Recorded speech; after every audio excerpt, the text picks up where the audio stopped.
The month of March was the third consecutive month in a row that prices have risen. While there are several factors that might be affecting the prices, we might not just be out of the woods quite yet. In this video, I'm going to go over the Brantford real estate market update for April 2023. You're going to want to stick around to the end so you can get my honest opinion on what this means for both buyers and sellers. So let's get to it right now. There were 176 homes sold across all of Brantford in the month of March 2023. This is a drop of 29% year over year, but is actually up 21% from last month. This is typical of the springtime real estate market as we start to see sales pick back up. The 373 new listings that came to the market last month. Now this is down 19% year over year, but is actually up 23% month over month. Again, this is very typical of a spring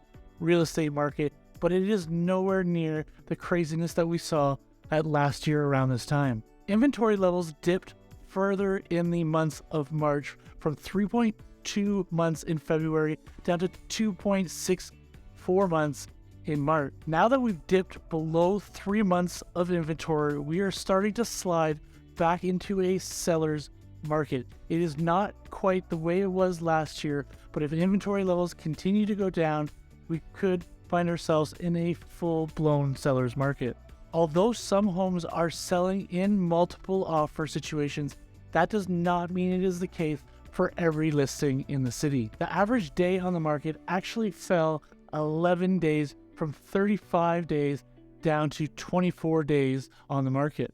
The average price for a detached house here in Brantford was $756,752. Now this is actually down 23% from the peak of last year, but is actually up 5% just from last month. With increased sales and lower inventory, this could be one of the reasons why we have seen a price increase over the last 3 months. Since March 2022 was the peak of the season last year, I expect that these numbers are going to start to level out and become normal. We're not going to see such dramatic decreases year over year, but we're going to start to see a more modest increase, anywhere between 2 to 5% year over year going forward. The collapse of the SVB Bank down in the States caused a ripple effect of fear throughout the real estate market and how it was going to affect the market here in Canada. As news broke, a lot of investors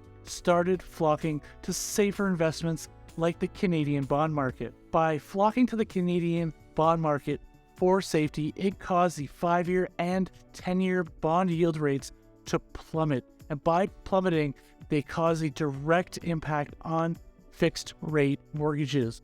The last I seen, we are now below 5% for fixed rate mortgages, and the last advertisement I did see was for 4.69% for a fixed term mortgage, whether it is insured or not. Now the inflation rate for the month of March came in at 5.2%. This was down from 5.9% and actually beat the market's expectation, and they thought it was going to come in at 5.4%. The Bank of Canada is expecting the inflation rate to fall to 3% by the middle of this year and down to 2% by 2024. The next interest rate announcement is coming out on April 12th from the Bank of Canada.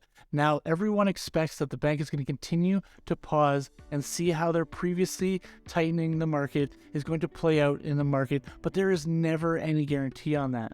They definitely aren't expected to lower the interest rate anytime soon, and they are expecting maybe to lower the rate in 2024. But with the SVB Bank failing down in the States and the banking system under some pressure, they may have to do it earlier rather than know. Down in the comments down below what you think is going to happen over the next 3 months.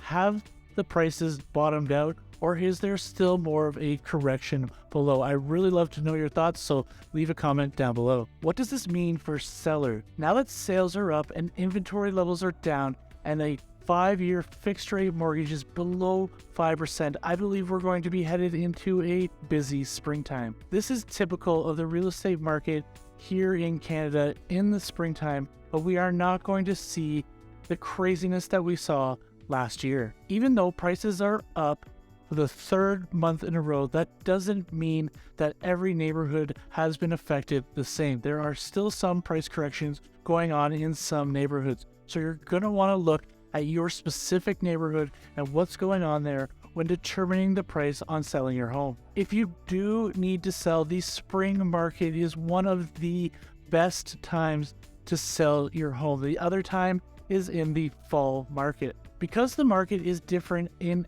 every community, your pricing strategy is what's going to be the most important thing. You will know within the first 2 weeks of listing your house whether or not you are priced correctly. You are either going to get a lot of showings or you're not going to get any at all. If you are at the end of your mortgage term and you are wondering what to do next, I would suggest that you talk to your mortgage broker and find out what the 2 to 3 year fixed rates are going to be, because it's almost guaranteed that within the next 2 to 3 years that the mortgage rates are going to come back down a little. If you are going to be struggling with your payments, you might want to talk to your mortgage broker about extending your amortization period for the next 2 to 3 years in order to help make the payments more affordable. Again, this is not financial advice. You're going to want to speak to a mortgage broker so they can point you in the right direction and come up with a plan that's going to work for you and your family. What does this mean for buyer? Now, because prices have gone up 3 months in a row, is this going to be a trend? Well, absolutely. I think this is going to continue to happen, but prices aren't going to go up the way they did the years before. As inventory levels drop,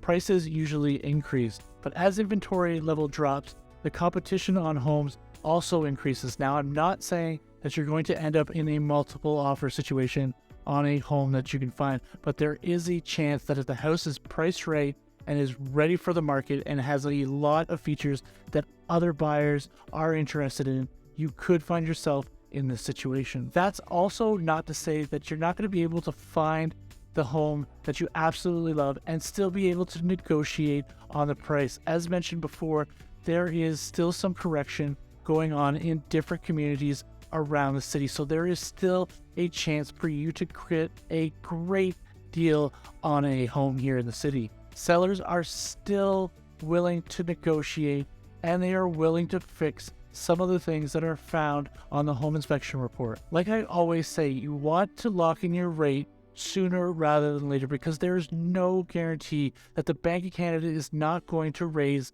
the rates again. They have said that they are pausing it temporarily to see what the effects are of their previous tightening, but have not ruled out any further increases. So talk to your mortgage broker, get locked in for those 90 to 120 days and start to find your home. There is still deals out there and you can find that dream home. If you found this video helpful at all, considering hitting that like button, subscribing, and hitting that notification bell so you can stay up to date on the market here in Brantford and you can help someone else just like you find this video. If you like this video, then you're going to want to watch this video right here where I go through something else you're going to want to know about this city.